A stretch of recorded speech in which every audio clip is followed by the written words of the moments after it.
बिस्मिल्लाहिर्रहमानिर्रहीम।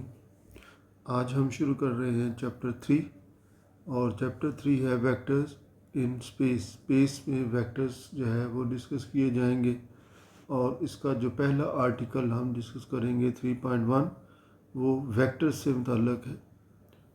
तो वो वेक्टर से मुतल्लक वो यहाँ बुक में जो है जो दिया गया है वो मैंने यहाँ पर लिखा है।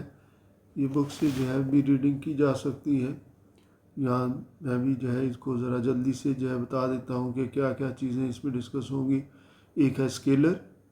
स्केलर होती है a physical quantity which can be completely specified by its magnitude only is called a scalar.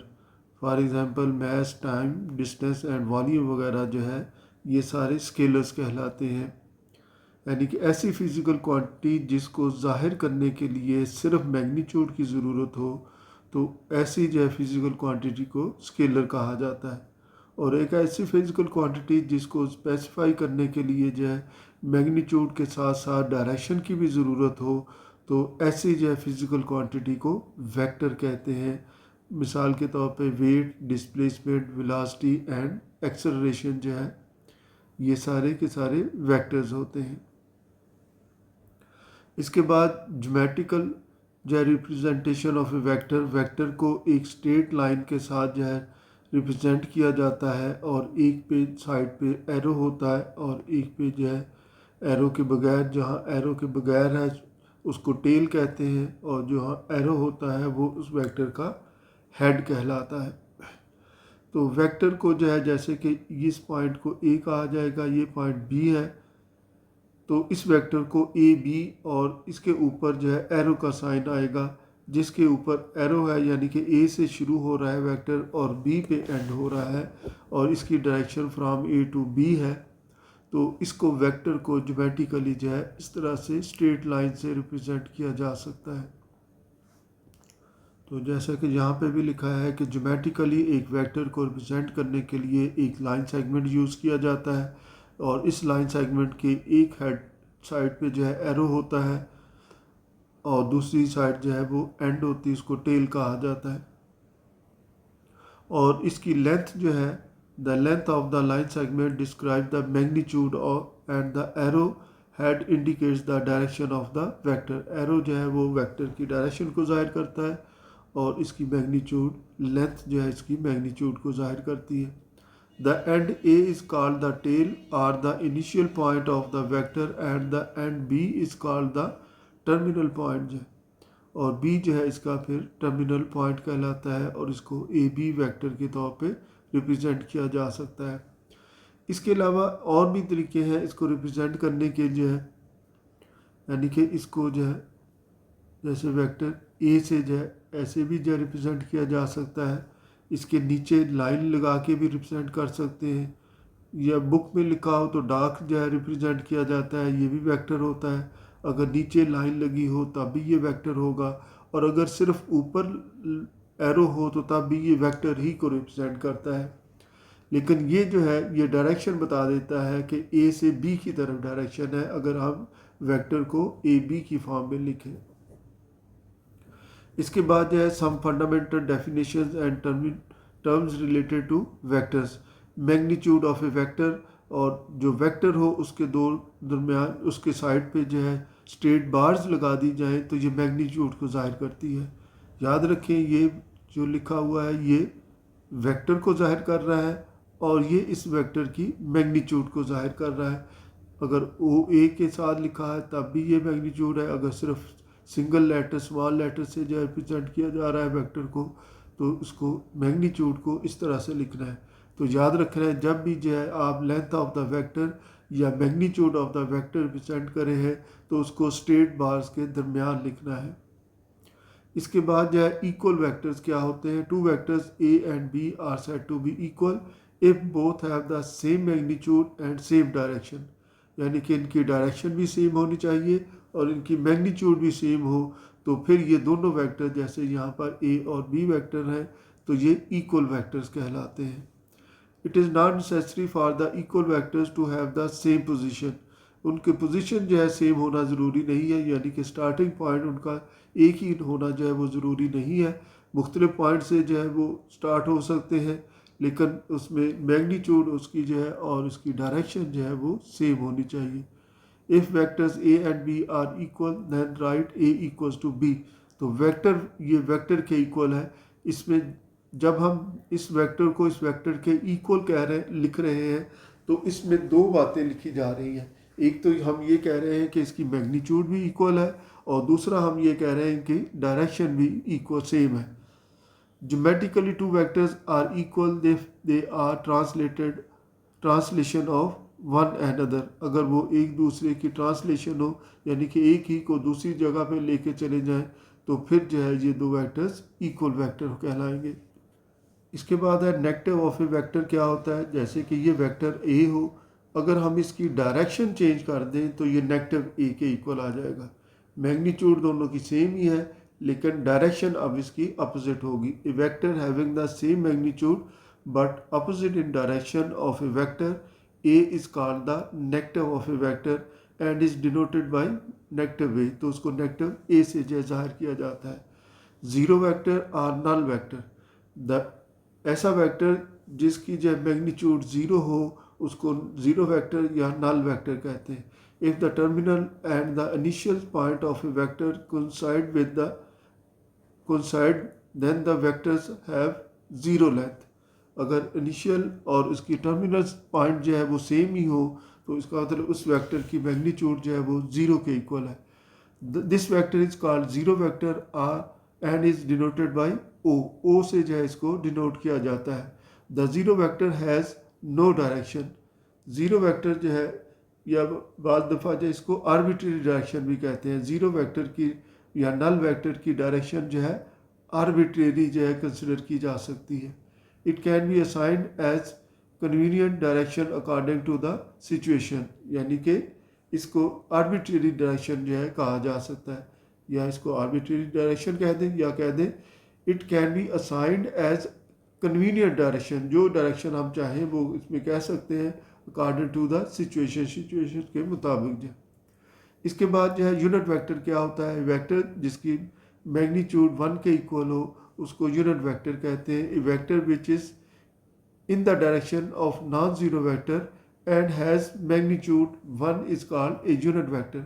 किसी वेक्टर का यूनिट वेक्टर होता है तो उस यूनिट वेक्टर की डायरेक्शन वही डायरेक्शन होगी जो उस वेक्टर की डायरेक्शन होगी। अलबत्ता अब इसकी मैग्नीट्यूड जो है वो 1 के इक्वल होगी, और इसको ए के ऊपर कैप से साथ रिप्रेजेंट किया जाता है। अगर ए जो है एरो के ऊपर, ए के ऊपर एरो हो तो ये वेक्टर है। If A is the non-zero vector or arbitrary length, तो then A magnitude, then A जो है वो A का A vector divided by A magnitude के इक्वल होता है, और ये जो है ठीक नहीं है। अगर वेक्टर को उसकी मैग्नीट्यूड से डिवाइड करें, मैं अगर इसको जो है लिख सकूँ यहाँ पर,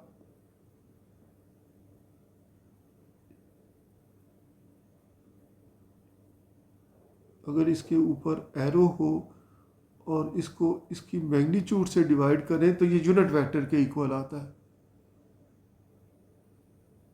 और जैसे कि ये है कि इसको ये यहाँ पर कैप होनी चाहिए यूनिट वेक्टर को ज़ाहिर करने के लिए, और ये इसको मल्टीप्लाई करेगा तो फिर इससे जो है ये एक वेक्टर हासिल हो जाएगा। अगर वेक्टर को उसकी मैग्नीट्यूड उसी वेक्टर की मैग्नीट्यूड से डिवाइड कर दिया जाए तो उस वेक्टर का यूनिट वेक्टर आ जाता है जी। इसमें जो है देख सकते हैं लिखा हुआ, this means by any vector a can be obtained by multiplying the magnitude of the vector to its unit vector. अगर वेक्टर को यूनिट वेक्टर को उसकी मैग्नीट्यूड से मल्टीप्लाई करें तो वेक्टर हासिल हो जाता है। और जिस मेथड से, जिस प्रोसेस से जो है यूनिट वेक्टर मालूम किया जाए किसी वेक्टर का, उसको नॉर्मलाइजिंग वेक्टर कहते हैं, यानी कि ये नॉर्मलाइजिंग वेक्टर कहलाएगा। फिर इसके बाद आते हैं पैरेलल वेक्टर्स क्या होते हैं। तो two non zero vectors A and B are said to be parallel if A equals to lambda B. अगर एक वेक्टर को दूसरे वेक्टर की के मल्टीपल के तौर पे लिखा हुआ हो तो उसको जो है पैरेलल वेक्टर्स कहते हैं। ए और बी दोनों पैरेलल हो। Where A is a scalar, ये ए स्केलर है लैम्डा जो है, लैम्डा की वैल्यू पॉजिटिव भी हो सकती है नेगेटिव भी हो सकती है। और अगर पॉजिटिव है तो ये दोनों सेम डायरेक्शन में पैरेलल है, और अगर लैम्डा की वैल्यू नेगेटिव है तो ये अपोजिट डायरेक्शन में पैरेलल है। अगर लैम्डा की वैल्यू 2 हो तो ये इसका मतलब ये है कि ए की मैग्नीट्यूड जो है बी के मुकाबले में डबल है। बी को डबल किया जाए तो ए की मैग्नीट्यूड बनती है। अगर लैम्डा 1/2 के इक्वल है तो इसका मतलब ए की मैग्नीट्यूड जो है वो half of the magnitude of vector B कहलाएगी। If the value of lambda is positive then both vectors have the same direction, and if the value of lambda is negative then both are in the opposite direction. The vectors which are in opposite directions are known as anti-parallel vectors। तो उन vectors को anti-parallel vectors कहा जाएगा। Position vector ऐसे vector को कहते हैं जो ओरिजिन से शुरू होता हो, जो O से शुरू होता हो और किसी भी पॉइंट तक जाए, तो ऐसे वेक्टर को पोजीशन वेक्टर। सिंपल सी बात है, ऐसा वेक्टर जो पोजीशन बताता हो, और पोजीशन कैसे बताएगा, वो ओरिजिन के लिहाज से ही बता सकता है, इसलिए इसको पोजीशन वेक्टर कहते हैं। The vector use to specify the position of a vector P with respect to the origin is called the position vector of P. तो वो पी का जो है पोजीशन वेक्टर कहलाएगा। The tail of the vector is at the origin and tip of the end और head of the vector at the point P point पे होगा। Thus OP is the position vector of the point P with respect to O के लिहाज से होगा। इसके बाद है addition of vectors। वेक्टर्स को ऐड कैसे करते हैं, तो ज्योमेट्रिकली वेक्टर्स को हेड टू टेल रूल की मदद से ट्रायंगुलर लॉ ऑफ एडिशन से जो है ऐड किया जाता है। हेड टू टेल रूल का मतलब ये है कि ये फर्ज कर लें दो वेक्टर हैं, हम ए में बी ऐड करना चाहते हैं, तो हमें बी की जो है टेल को ए की हेड पर लेके जाना पड़ेगा। बी की टेल को ए के हेड पर लेके जाएंगे और उसी डायरेक्शन में, सेम डायरेक्शन में रखेंगे, डायरेक्शन चेंज नहीं होगी। तो फिर ये जो रिजल्टेंट वेक्टर है ये सम ऑफ द वेक्टर कहलाएगा, ये एडिशन ऑफ द वेक्टर्स कहलाएगा। इसको ट्रायंगुलर लॉ ऑफ एडिशन भी कहते हैं, चूँकि ये ट्रायंगल बन जाती है तो इसलिए जो है इसको ट्रायंगुलर लॉ ऑफ एडिशन भी कहा जाता है। To add non-zero vector A and B, join the tail of the second vector with the head of the first vector। पहले वेक्टर के हेड पर टेल जो है दूसरे वेक्टर की रख दी जाए और डायरेक्शन उनकी सेम ही रखी जाए जो पहले से ही गिवन है। तो now the vector obtained by joining the tail of the first vector to the head of the second vector is the vector A plus B. तो वो वेक्टर जो है यानी कि इन दोनों का जो रिजल्टेंट वेक्टर आया है वो वेक्टर A प्लस बी के इक्वल आएगा। A plus B is known as the resultant vector of A and B। This method for the addition of two vectors is called head to tail rule of addition. Since A dot AB and A plus B are along the sides of the triangle AB C जो है, so the rule of addition is also called the triangular law of addition. इसको triangular law of addition भी कहते हैं। इसी तरह से जो है पैरेलल लॉ ऑफ एडिशन भी होता है। और पैरेलल लॉ ऑफ एडिशन क्या है कि ये वेक्टर A है, ये यहाँ पर लिखा, और अब वेक्टर B को जो है ये वेक्टर A की टेल पर लेके जाए, तो A की टेल पे जो है इस वेक्टर को रखेंगे या इसको जो है इधर जो है ट्रांसपोज कर दिया जाए यहाँ पर। तो अब इसके मुताबिक जो है A प्लस बी, चूँकि ये इसके पैरेलल है और सेम जो है डायरेक्शन में है और सेम मैग्नीट्यूड के साथ है, अब इन दोनों को ऐड किया तो इसका रिजल्टेंट A प्लस बी आ गया और ये एक पैरेललोग्राम बनती है। तो इसलिए जो है इसको पैरेललोग्राम लॉ ऑफ एडिशन कहा जाता है। Consider any parallelogram ABCD parallelogram consider की है। Let AB equals to A and AD equals to B, और AD जो है ये B के इक्वल है। Since the vector BC has the same magnitude, चूँकि BC वेक्टर वही मैग्नीट्यूड है जो AD की है, and direction as that of AD, so B C equals to A D, तो बी सी वैक्टर जो है वो ए डी वैक्टर के इक्वल आ जाएगा। अगर इक्वल है तो इसका मतलब इसकी मैग्नीट्यूड भी सेम है, उनकी डायरेक्शन भी सेम है। Also D C has the same magnitude, तो इसी तरह से डी सी भी जो है सेम मैग्नीट्यूड रखता है as the magnitude of vector A, and direction भी इसकी सेम है। तो A B equals to D C, A B vector D C के इक्वल हो जाएगा। Using the law of addition, law of addition को अगर हम इसमें यूज़ करेंगे तो we have A plus A B plus B C equals to A C के इक्वल आएगा, जिसको A plus B equals to A सी लिखा जा सकता है। द मीन डायगोनल वेक्टर, तो ये जो मीन डायगोनल वेक्टर है इसका A C of the parallelogram is the sum of the vector A and B, ये दोनों का ए प्लस बी, ये बी सी के इक्वल है, और ए प्लस बी भी इसी के इक्वल है। ये ए के इक्वल होगा ये वेक्टर, और ये बी प्लस ए कह दें या ए प्लस बी कह दें तो ये भी इसके ही इक्वल आएगा। तो इसको जो है पैरेललोग्राम लॉ ऑफ एडिशन कहा जाता है। तो ये इसकी जो है यहाँ पर एग्जांपल्स लिखी हुई हैं।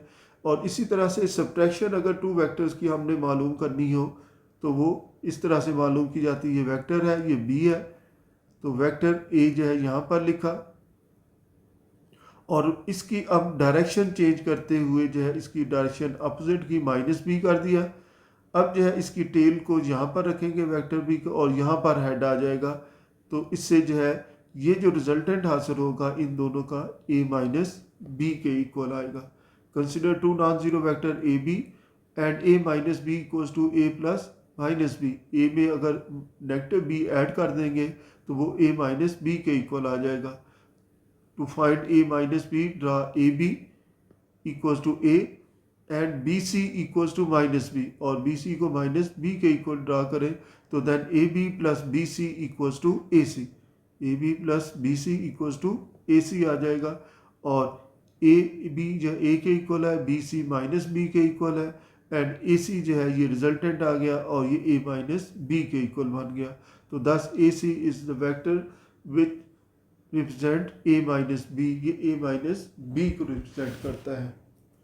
तो अब हम इसी को जो है यूज़ करते हुए एक्सरसाइज जो है शुरू करेंगे, और फिर इसके बाद जो अगले आर्टिकल्स हैं वो अगले सवालों के साथ जो है जो दूसरे जो है आर्टिकल में आएंगे उसमें जो है हम डिस्कस करेंगे।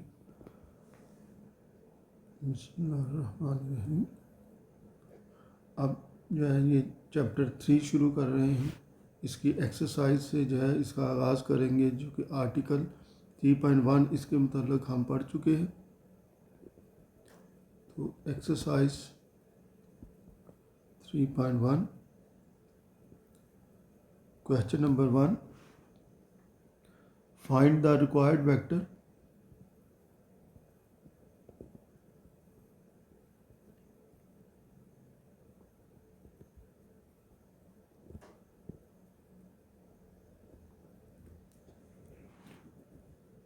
in its component form।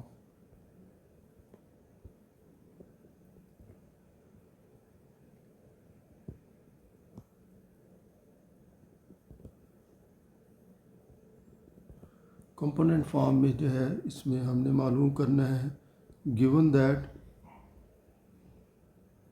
तो इसमें गिवन है p पॉइंट की फॉर्म में है 3-1 ऑर्डर पेयर है, तो ये कोऑर्डिनेट्स दिए गए हैं पॉइंट के। q जो है -4 -6, r जो है 1 4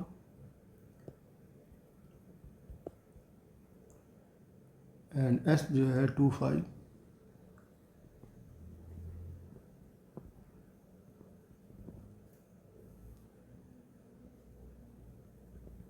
तो इसमें जो पहली वैल्यू मालूम करनी है वो वेक्टर पी क्यू मालूम करना है। तो वेक्टर पी क्यू एक तो डायरेक्ट भी मालूम कर सकते हैं, क्यू के कोऑर्डिनेट में से पी के कोऑर्डिनेट्स माइनस करके जो है मालूम किया जा सकता है। लेकिन बेहतर ये है कि इसको आप इस तरीके से मालूम करें, बाद वाले पॉइंट का पोजीशन वेक्टर पहले लिखना है माइनस पहले पॉइंट के पोजीशन वेक्टर इसमें से सब्ट्रैक्ट कर देना है। पी क्यू है तो O Q minus O P लिखा जाएगा, और अगर क्यू पी होता तो O P minus O Q लिखा जाता। बाद वाले पॉइंट के पोजीशन वेक्टर में से पहले पॉइंट का पोजीशन वेक्टर माइनस करते हैं तो इससे इसकी वैल्यू आ जाती है। अब क्यू से जब पोजीशन वेक्टर मालूम करना है तो सिंपल जो है आपने पहले कंपोनेंट एक्स कंपोनेंट के साथ आई लिख देना है और दूसरे कंपोनेंट के साथ जे लिख देना है माइनस। इसी तरह से जो है ओ पी के जो है पॉइंट के साथ पहले एक्स जो है कोऑर्डिनेट के साथ जो है यह एक्स कंपोनेंट वेक्टर का ये कंपोनेंट होगा, पॉइंट का ये कोऑर्डिनेट होता है 3। ये पॉइंट पी पॉइंट का कोऑर्डिनेट है, एक्स कोऑर्डिनेट है और ये वाई कोऑर्डिनेट है। लेकिन जब हम इसको वेक्टर की फॉर्म में लिख रहे हैं तो ये इसका जो है कंपोनेंट आ जाए, ये एक्स कंपोनेंट है माइनस जे आ जाएगा, चूँकि इसका ये दूसरा पॉइंट जो है कोऑर्डिनेट -1 के इक्वल है। तो -4i -6j -3i plus j and this is equals to i और i जो है ये ऐड हो जाएंगे -7i, और j जो है ये ऐड हो जाएंगे तो -5j आ जाएगा, और यही इसका जो है रिक्वायर्ड वेक्टर है।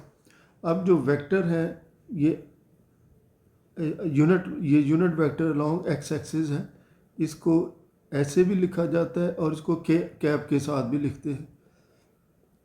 ऐसे ही जे जो है ये नीचे डॉट के साथ भी लिखा जाता है और जे ऊपर कैप के साथ भी लिखा जाता है, और ऐसे जो है अगर जेड एक्सिस भी हो तो फिर के भी ऐसा लिखा जाएगा। ये नोटेशन है, मर्जी आपकी ये डैश वाली नोटेशन यूज़ कर लें या कैप वाली नोटेशन यूज़ कर लें। अब इसके बाद जो है इसका थर्ड पार्ट जो है हल करते हैं। थर्ड पार्ट है कि 2pr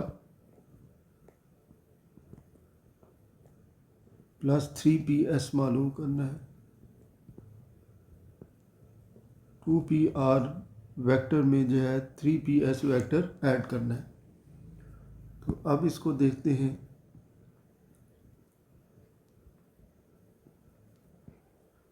तो 2 इंटू बाद वाले पॉइंट का position vector O R minus O P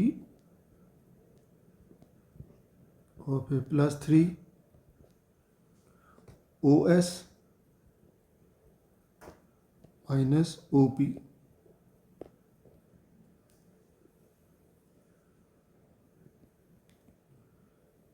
अब 2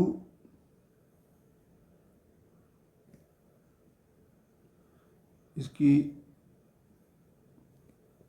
ये ब्रैकेट यूज़ कर लेते हैं। ओ आर जो है आर पॉइंट दिया गया है 1 4, तो पहले के साथ आई प्लस दूसरे के साथ जे लिख देना है, ये लिख दिया। फिर माइनस ओ पी, तो पहले के साथ आई पहले कोऑर्डिनेट के साथ दूसरे कोऑर्डिनेट के साथ जे लिख दिए, तो ये इसकी वैल्यू आ गई। फिर इसके बाद प्लस 3 ओ एस के कंपोनेंट्स के साथ पहले के साथ आई और दूसरे के साथ जे लिखा जाएगा। फिर माइनस ओ पी है तो ये 3i माइनस जे आ जाएगा। अब इसको जो है मल्टीप्लाई कर देते हैं। या पहले जो है इनको ऐड करना है, i plus 4j minus 3i plus j plus 3 into 2i plus 5j minus 3i और ये प्लस j।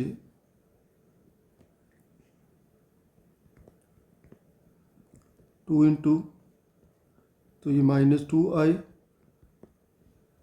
प्लस 5j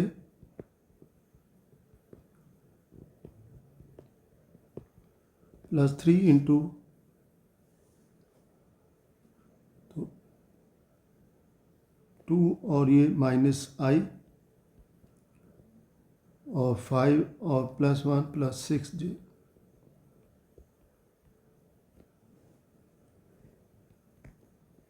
तो -4i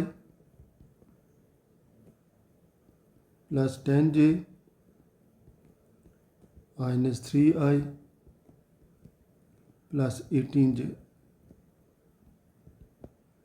and this is equals to -7i plus 28j। तो ये इसकी जो है रिक्वायर्ड वेक्टर जो है इसकी वैल्यू हमें मालूम होगी। और इसी तरह से जो है बाकी वैल्यूज़ भी इसकी मालूम की जा सकती हैं। बस इसमें ये ख्याल रखना है पी क्यू अगर वेक्टर मालूम करना है तो बाद वाले पॉइंट में से पहले पॉइंट के को माइनस कर दिया जाएगा, O Q minus O P. और अगर पॉइंट से वेक्टर बनाना हो तो एक्स कंपोनेंट के साथ आई और वाई कंपोनेंट के साथ जे लिख के इनको ऐड कर दिया जाए, तो इससे जो है ये पोजीशन वेक्टर इसका हासिल हो जाता है। अब इसके बाद जो है हम हल करते हैं क्वेश्चन नंबर 2।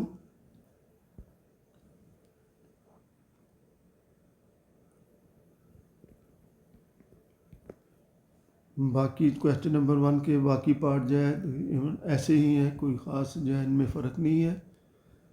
तो ये इसका शो दैट, और इसका फर्स्ट पार्ट है the points A B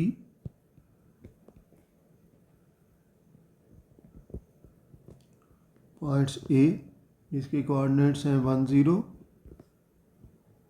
B जिसके कोऑर्डिनेट्स हैं 6 0 एंड सी जिसके कोऑर्डिनेट्स हैं 0 0 are collinear.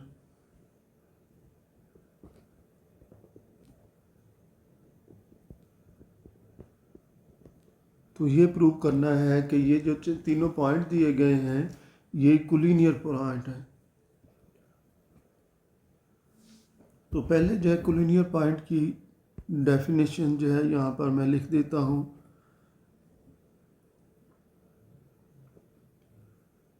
Three points are said to be collinear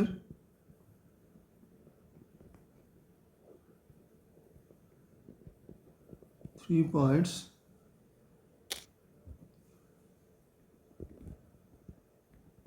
are said to be collinear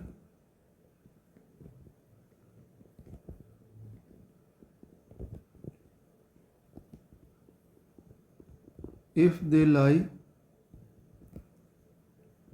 on a line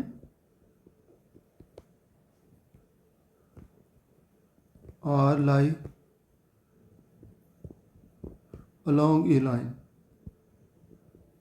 या तो लाइन के ऊपर जो है तीनों पॉइंट जो है एक ही लाइन के ऊपर लाई करते हो या एक ही लाइन के अलोंग लाई करते हो, तो ऐसे तीनों पॉइंट जो हैं वो कोलिनियर पॉइंट्स कहलाएंगे।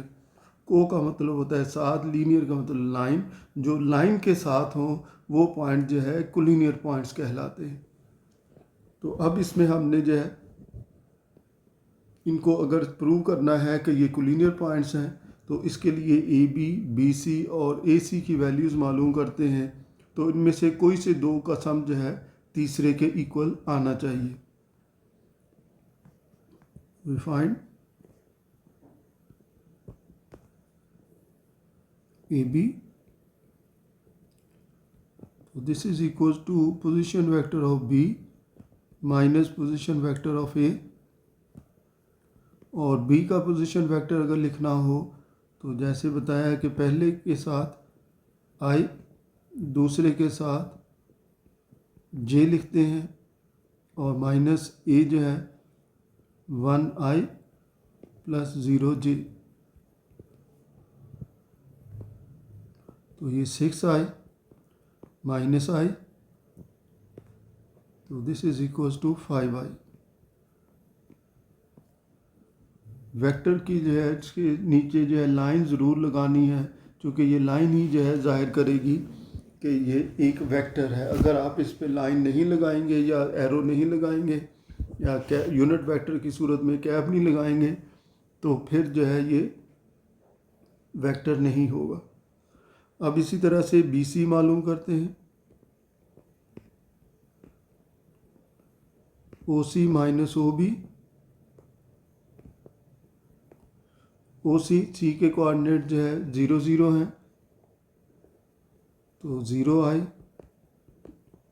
Plus 0j minus O B जो है 6i plus 0j and this is equals to minus 6i। तो ये वैल्यू सिर्फ माइनस 6i के इक्वल आ जाएगी। अब इसी तरह से ए सी या सी ए मालूम करना है, कोई भी मालूम कर सकते हैं। ओ सी माइनस ओ ए,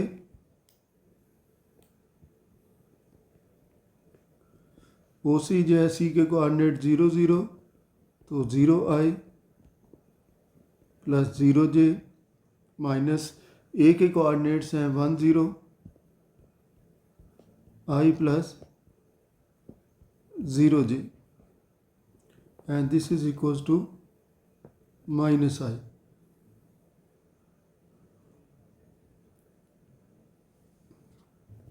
तो अब इसमें जो है कोई से दो वेक्टर जो है इनका सम मालूम करना है, तो हम कहेंगे कि since A B plus A C plus B C, A B plus B C, A B की वैल्यू है 5i और बी सी की वैल्यू है minus 6i and this is equals to minus i and minus i equals to A C.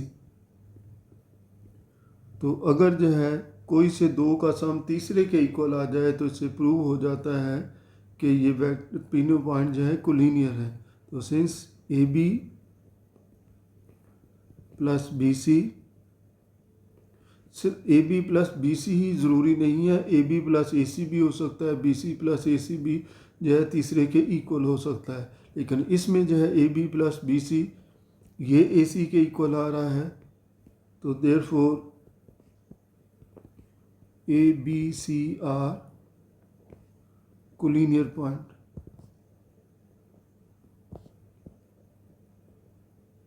तो इससे prove हो गया कि ये तीनों पॉइंट जो है कोलिनियर पॉइंट्स हैं। अब इसके बाद जो है इसका सेकंड पार्ट जो है हल करते हैं। सेकंड पार्ट इसका है कि if A and B are the position vectors of the points, if A and B are the position vectors of points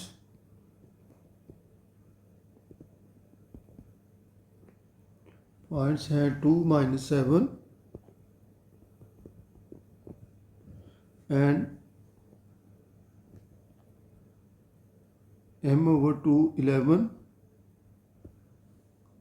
find the value of m।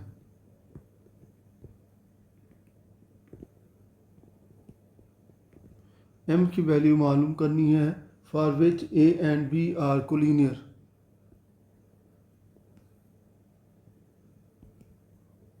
For which A and B are collinear.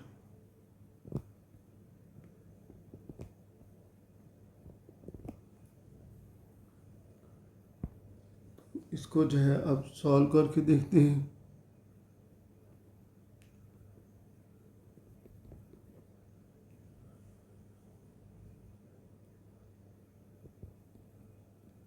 Here A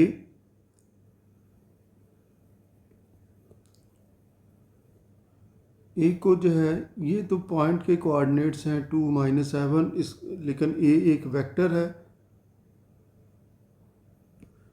या इसको पहले late कर लेते हैं, let A equals to 2 -7 and B equals to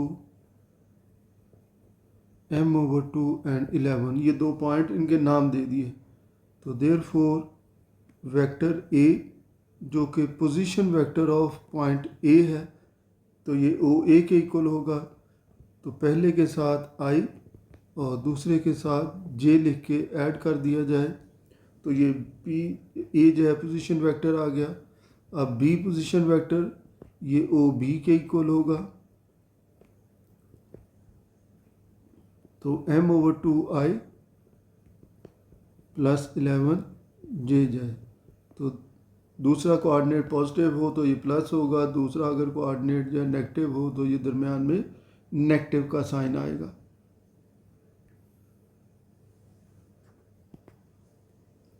इस सवाल में जो है कहा गया है कि m की वैल्यू मालूम करें for which a and b are collinear. आमतौर पे पॉइंट्स को जो है कोलिनियर कहा जाता है, वेक्टर्स, और वो भी 3 पॉइंट हो तो कोलिनियर होते हैं। और इसमें जो है वेक्टर को जो है कहा गया है, तो हम इसमें जो कंसेप्ट यूज़ करेंगे वो वही जो है पैरेलल का ही कंसेप्ट यूज़ किया जाएगा, या शायद जो है यहाँ पर इसमें पैरेलल होना चाहिए था।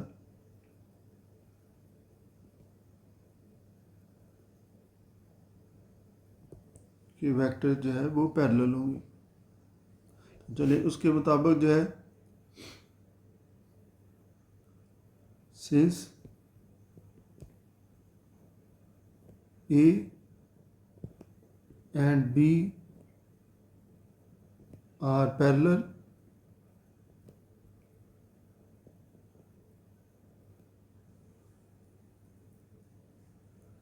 तो देयरफॉर, तो पैरेलल वेक्टर की डेफिनेशन ये है कि इन वेक्टर्स को एक दूसरे के मल्टीपल के तौर पे लिखा जा सकता है।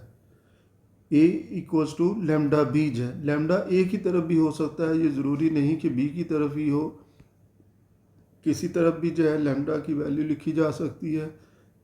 लेकिन आम तौर पे जो डेफिनेशन लिखी जाती है वो यही होती है कि A equals to lambda B, where lambda is a scalar quantity. हमने पीछे जो है इसकी डेफिनेशन पढ़ी भी थी। अब इसकी वैल्यूज़ इसमें रिप्लेस करें तो 2i - 7j equals to lambda into m/2i plus 11j। तो 2i - 7j lambda m/2 i plus 11 lambda j। तो अब ये दोनों चूँकि इक्वल वेक्टर्स हैं, तो इक्वल अगर वेक्टर्स हैं तो इनके कंपोनेंट्स भी इक्वल होंगे।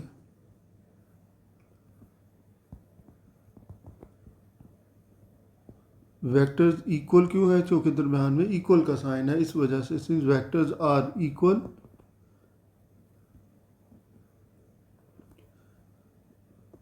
therefore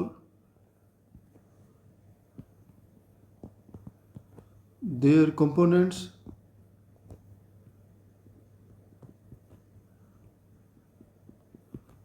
will also be equal, that is x component के इक्वल होगा लेमडा m/2, और y component के इक्वल होगा -7 इक्वल्स टू 11 लेमडा। तो अब इससे जो है लेमडा की वैल्यू मालूम करें, तो लेमडा इक्वल्स टू 2 इधर मल्टीप्लाई हो जाएगा 4/m,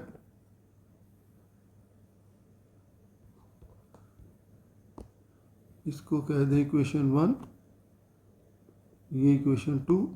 तो इसकी वैल्यू पुट कर दें, put lambda equals to 4/m in equation 2। तो -7 इक्वल्स टू 11 और लैम्डा की वैल्यू 4/m। अब इससे जो है m की वैल्यू मालूम करनी है।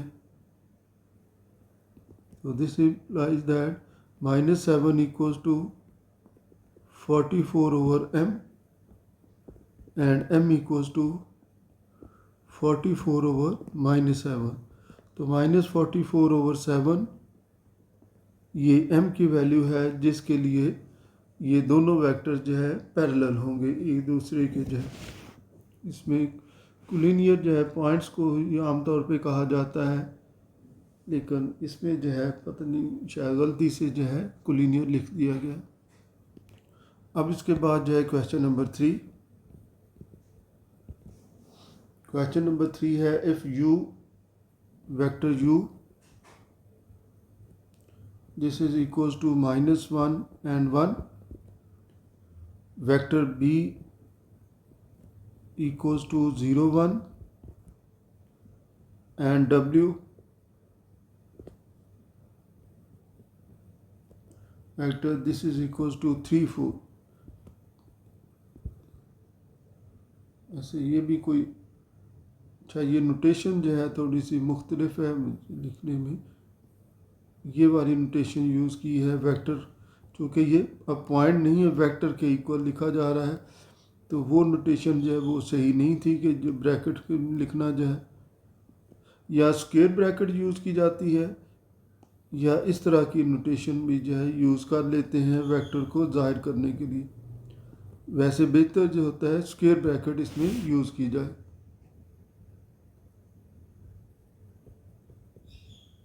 तो इसमें सवाल ये है कि then find x that satisfies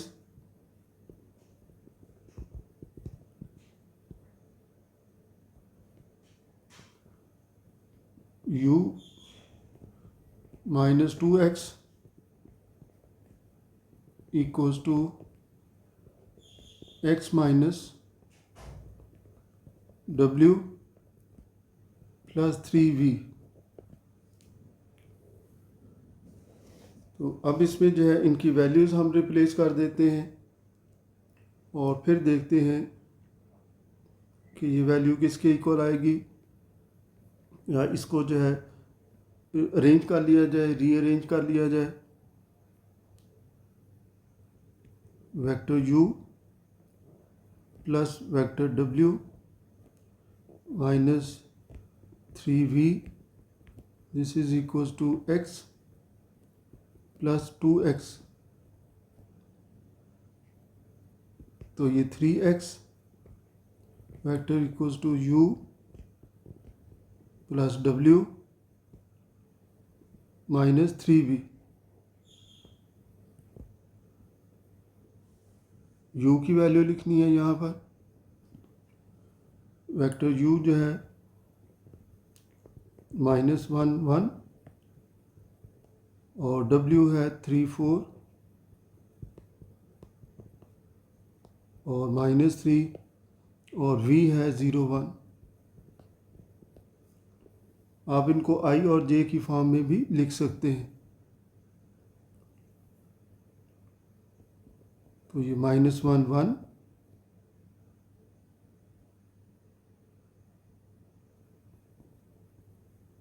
plus 3 4 और 3 को मल्टीप्लाई कर दें तो 0 और 3 आ जाएगा। अब इसमें सारे जो है ऐड होंगे -1 प्लस 3 -0 और दूसरा होगा 1 प्लस 4 -3।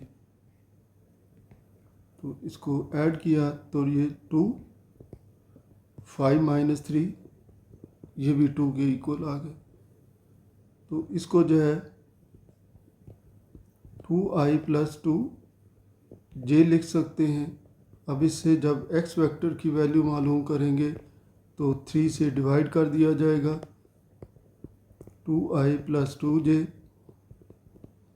तो this is equal to 2/3i plus 2/3j। और यही हमने जो है इसमें x वेक्टर मालूम करना था और यही इसकी जो है रिक्वायर्ड वैल्यू है।